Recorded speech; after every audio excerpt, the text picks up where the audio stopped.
Hi friends, నేను miss వచ్చాను. ఈరోజు నేను పెసరపప్పుతోటి కట్టండి సులువుగా చేసుకొని కూరలు ఏమి లేనప్పుడు మనం ఇలా చేసుకోవచ్చు.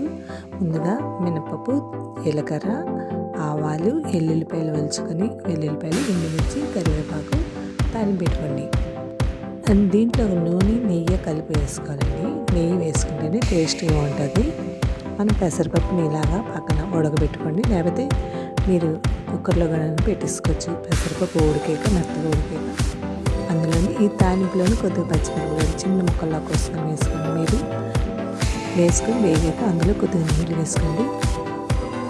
టేస్ట్కి తగ్గ సాల్ట్ వేసుకోండి.